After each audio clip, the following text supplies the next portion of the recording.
Halo, Assalamualaikum. So hari ni jumpa lagi. So hari ni kita pergi mandi dekat Bangi Wonderland.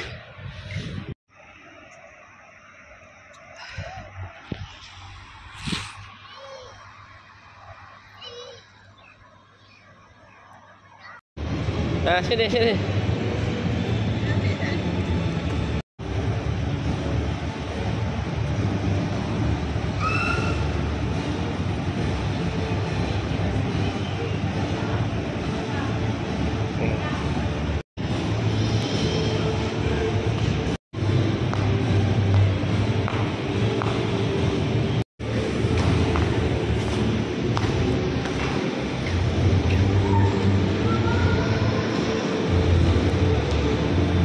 Sekarang ni kita tunggu mami dia saya ada tiket dulu. Apalah, kita tunggu dekat luar lah dulu.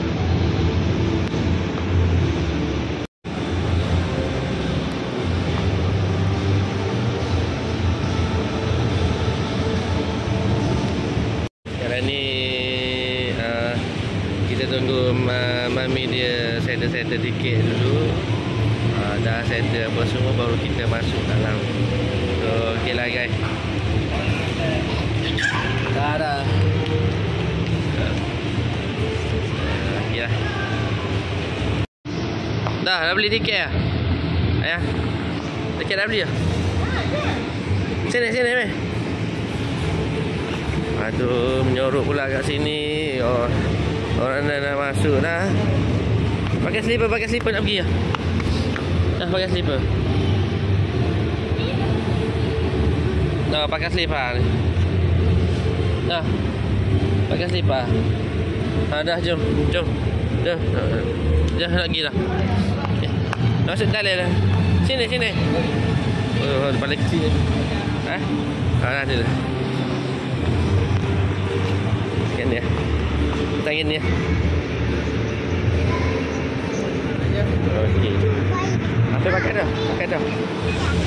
Lagi. Ini ambil gambar. Sini. Apa? Sini. Ini gambar. Ini gambar. Oh, ya. Jangan ambil gambar dulu.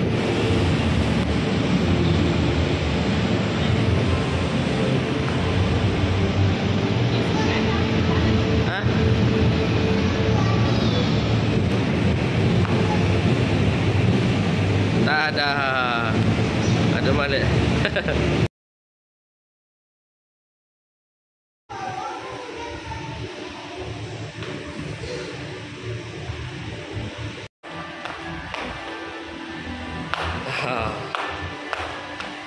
Sekarang ni kita dah masuk kat dalam. So kita nak pergi apa? Macam biasa lah, tukar-tukar baju dulu apa semua. Lepas tu kita mandi. Okay.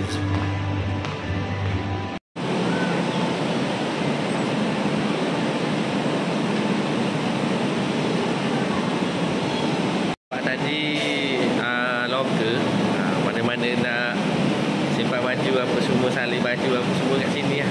Dekat bawah. Dekat tingkat bawah.